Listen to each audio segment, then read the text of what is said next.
maybe we'll just do it like we did the other day. We'll run through the answers, and if there are any that people want to see written out, we'll write them out.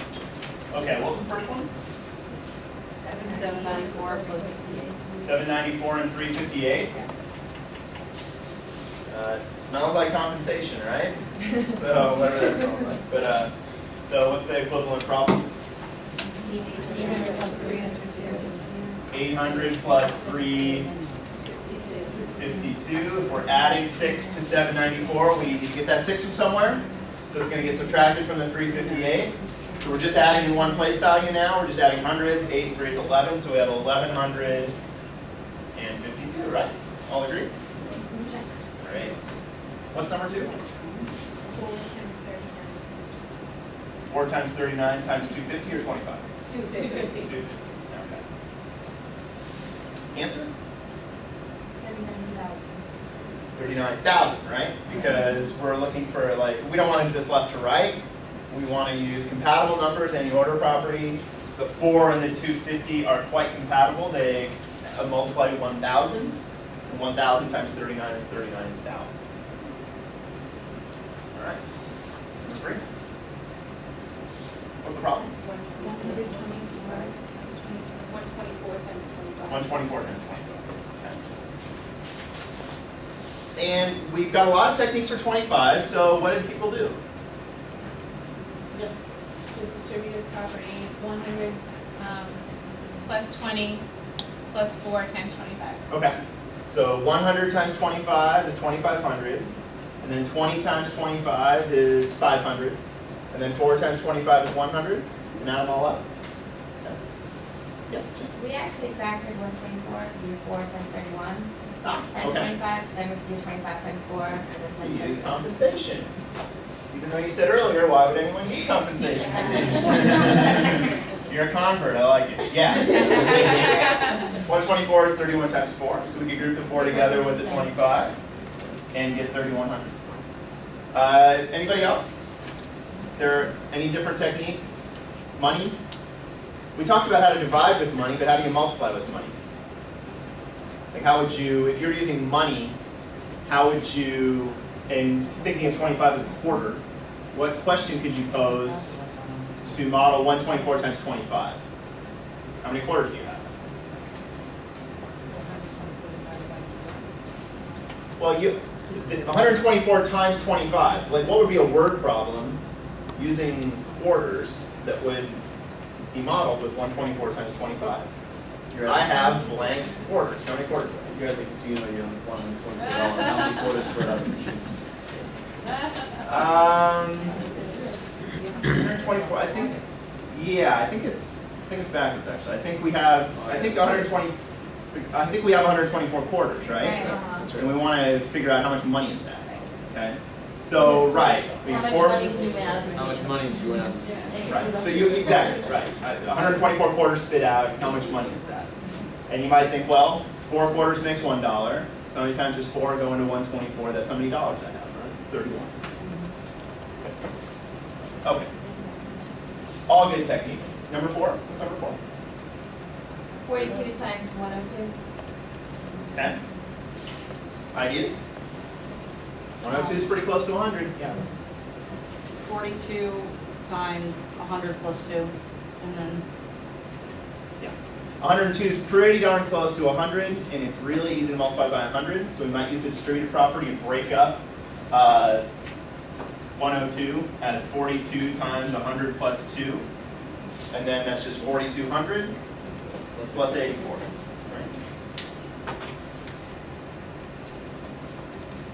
Anyone do it differently? Did anyone break up the 42 as 40 plus 2 and do it that way? You can do it that way. I think the arithmetic might be slightly more complicated, but it still works. How about 5? What's 5? What was the problem?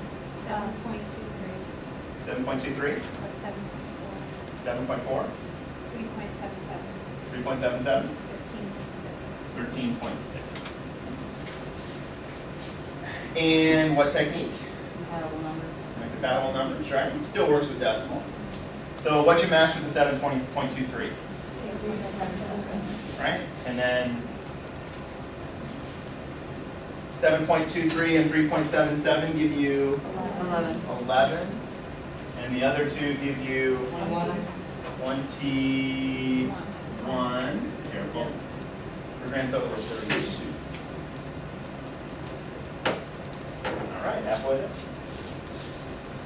How about number 6? What's number 6? 725 divided by 25. Actually, we're not halfway there. 12. Now, 725 divided by 25. Any ideas? Did you break up 725 as 700 plus 25? I did. That's fine. So we could break 725 into 700 plus 25. And then we have 700 divided by 25 plus 25 divided by 25. That's fine. Anyone use compensation? Anyone use quarters?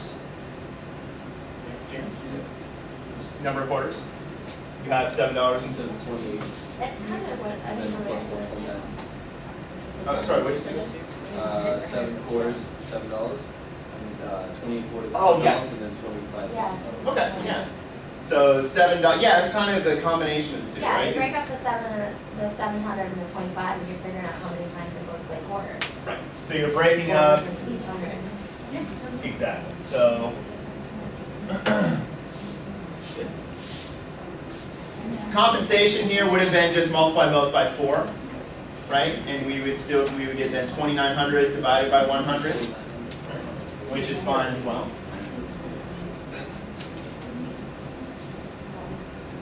Anyone do it differently? Is that pretty much it for that one? How about number 7? Again, sorry, I forgot the problems. What's the problem? 32 times 19 21st. Oh, this is that one, okay. Plus? Plus 32 times 44 26. You got it. You got it, figured it out. And did everyone figure this one out, or are some people still scratching their heads? So what's the hint that you can give people that are still scratching their heads? Distributive property. In fact, it's the distributive property kind of in reverse, factoring. Right? So what's a common factor here? 32, right? So we know that the distributive property is this, right? A times B plus C is A times B plus A times C. But one thing we want to make clear is that it goes both ways, right? Now, frequently we are used to starting with expressions like this and writing them like this. However, this is an equal sign. If you start with an expression that looks like the right-hand side, you can rewrite it so it looks like the left-hand side, right? And in fact, that's what you do in algebra class when you're taught to factor with what's called a common factor. Going from factoring with the common factor is just the reverse of the distributive property, right? The distributive property multiplies all this out.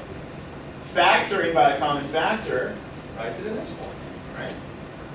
So what we have there looks like the right-hand side of the distributive property. So let's make it look like the left-hand side. 32 is playing the role of A, right? It's what we call a common factor. So 32 pops out, and then the distributive property tells us now we are left with, inside the parentheses, what? 19 21st plus 44 21st. And now you're starting to see, oh yeah, now it's a mental math problem. Because what's 19 21st plus 44 21st? It's 63 21st. Magically the numbers line up. That's just 3, right? So we're just left with 32 times 3. Gotta trust me, I'm not going to give you anything that's not mental, but sometimes you kind of have to squint your eyes a little bit. And there's a hint, or just kind of be aware that on one of the homework problems in section 2.1, think about the distributive property in reverse. Very good. Okay, number 8. What's number 8? Well, 10 times 4. Variety of ways to do this.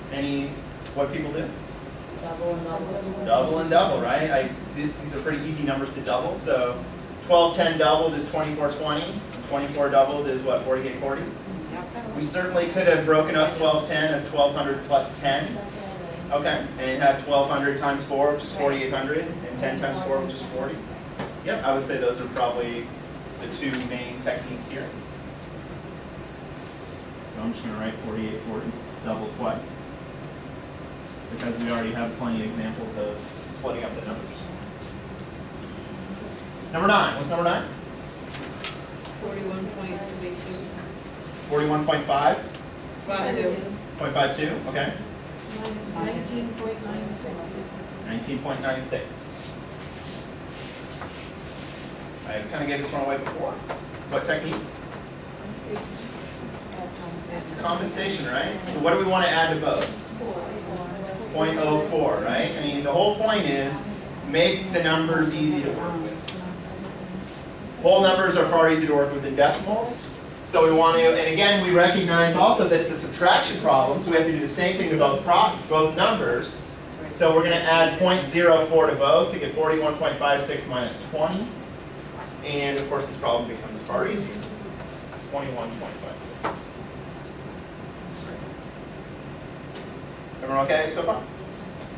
Okay. A couple more to go. Incidentally, the first 8 problems are ones that I took just right off of an old exam that I gave for my students. So it's exactly the same problem. And on the final, I just had them do it. Don't write out any work, just give me. What's number 10? 14 times 10. 14 times, oh yeah. I like this one a lot. 14 times 10 and 5/7, right? Again, think of a similar technique with whole numbers. Did people get this one? I feel like. 10 plus 5/7. 10 is 14. 10 and 5/7 is 10 times, or sorry, it's 10 plus 5/7. Now we have a distributive property, and look how nice the numbers are. 14 times 10, easy. 14 times 5/7, easy. 140 plus 14 times 5/7, 14 over 7 is 2. 150. Yes. Excellent. Good job. 11. Is this the mixed number? Yeah. What's the problem? I forget. 43 and 6/13 Okay. minus 24 and 11/13. My students always screw this up. What do you think? Again, I kind of gave you the hint away.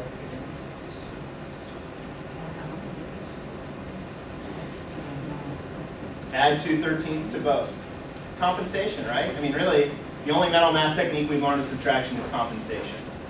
Compensation, the whole idea is you turn a problem that has ugly numbers into one that has nice numbers. And it's all relative, right? If your numbers are whole numbers, uglier ones are ones that don't end in zeros, nicer ones are ones that do end in zeros. If your numbers are decimals, uglier ones are the ones that have decimals, nice ones are whole numbers. If you have fractions, uglier ones are mixed numbers like this, nice ones are whole numbers. So the question is, how do you make 24 and 11/13 into a whole number? You add 2/13 to it, right? Since it's subtraction, we have to do the same thing to both. So we have 43 and 8/13 minus 25. Far easier, right? We're just subtracting whole numbers here. Right? You see that? See, I was trying to take 13/13 away from the 43 and add it to the 6/13. Yeah, that's whatever, like Way too people, long. right, because people are, well, a lot of times we're taught a certain technique, but like, so my students will try to translate this into like 42 and 19/13. But there's just, I mean, they might get it right, you might get it right that way, it's just that you have a far greater chance of getting it wrong than you do if you simply add 2/13 to them, right? It just is easier. So it's not wrong to do that, I mean, you're just doing mentally what you would write out. Can you show me that again? Sure. I recognize that it's a subtraction problem, so I use the idea behind compensation for whole numbers. The idea behind compensation for whole numbers is that it's easier to subtract by a nice number. So 24 and 11/13 is not a nice number. If this is 24 and 2/13, it'd be easier. Just subtract whole numbers and subtract fractions. But I recognize that I would have to, if you're doing this by, how you're taught, when you're taught it, you're taught to rewrite this as like 42 and 1913s or something like that, which that's a lot to kind of carry in your head. So I'm thinking, let's just turn this into 25. It's really close to 25. Let's turn it into 25. How does it get to 25? Add 2 13s. So if I'm using compensation for subtraction, I need to do the same thing to both. So I add 2 13s to both. That's where I get the 43 and 8 13s minus 25. It's so simple. It's like, oh, That's the idea. I mean, why would it, there's no reason why it should be simple before it. You've never seen it. Last but not least, this is the one that people said was the easiest one of all. How many zeros were there? 32 times point 1, 2, 3, And 2. just 3 zeros there? Yeah, and there wasn't anything fancy about this one. It was just, well, how'd you do? You multiply 33 times 2, count. Count it as we have decimal and add the zeros in. So what? 32 times 2 is 64. And then we need, what, 1, 2, 3, 4 decimals? So 1, 2, 3, 4 decimals. Incidentally, when it comes time to talk about decimal arithmetic, we will explain why it is valid to, the technique that we all know for multiplying decimals is to do exactly what you just said. Pretend like it's a whole number and then shift decimal points. That seems, again, kind of like an arbitrary thing right off the top of the head. Wait, I get to pretend that it's not, it's something different, and then I get to move stuff around. Why would I be able to do that? However, it takes about, I promised myself that we can do this, go on to different tangents. I'm going to be disciplined. I'm not going to do it. We'll do it on Friday. But again, it takes like 5 seconds. You already know why this is valid. Okay? So when it comes time to talk about it, you'll say, oh, that's obvious.